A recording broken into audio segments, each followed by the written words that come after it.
Iowa is the team to beat in the Big Ten, and here's why. They do the small things. They do the little things Ohio State has not done this year. And this is what I mean. We're talking old school football here.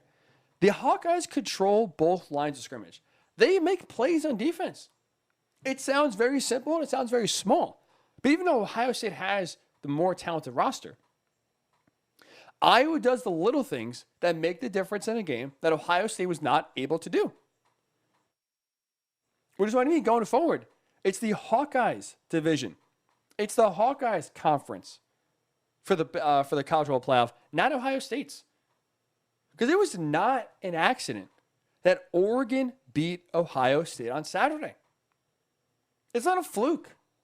Oregon won at the line of scrimmage, offensively and defensively. And now you could chalk up right there is the reason why Ohio State lost and the Ducks won.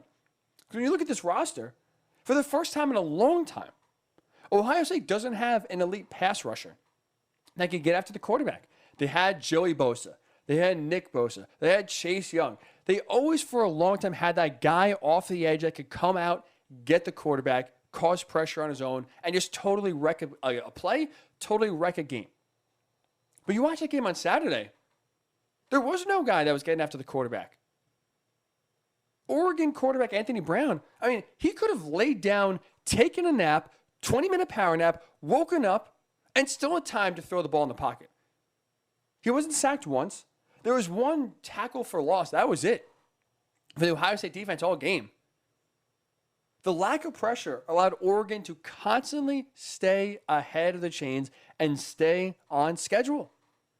It's part of the reason why Oregon was 50% on third down, 8-16.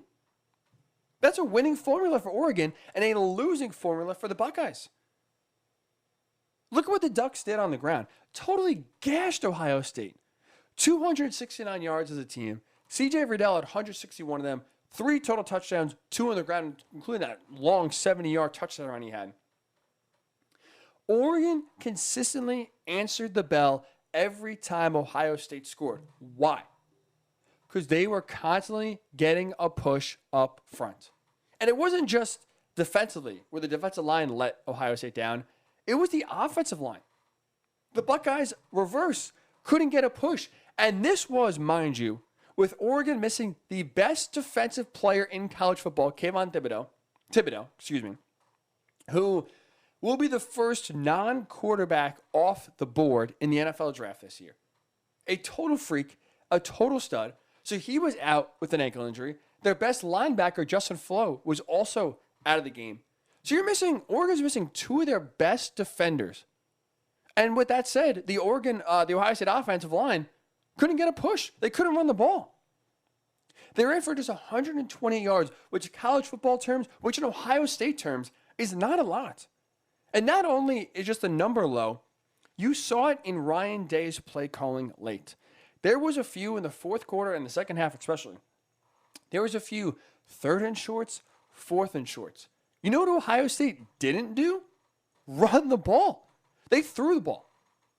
They didn't trust the offensive line could get a push to get 2-3 yards. That's a problem. That is a legitimate problem. So when you look at Ohio State, you watch them get pushed around on the offensive line and the defensive line. As a Penn State fan, someone who's watched almost every Ohio State game, it feels like, for the last decade or so, I have not seen that kind of dominance from an opponent imposed on Ohio State in a very long time. Alabama doing it in the national title game is one thing because they did it to everyone last year. Oregon coming into Ohio Stadium and doing it is a totally other thing. And this is the reason why I feel confident and the reason why it's Iowa's conference to lose right now in terms of cultural playoff berth is that this is not a fluke. This is not just a one-week thing where we saw in 2014, actually the year that they won the national title, they lost to a bad Va Tech team at home, Ohio State did early in the year. That was one of those fluke games where they had a ton of talent and they just could not put it together for whatever reason. The issue, though, or the thing back then in 2014, is that they had Joey Bosa. They had Michael Thomas. You look at that 2014 roster, it is filled with a ton of NFL starters in the NFL.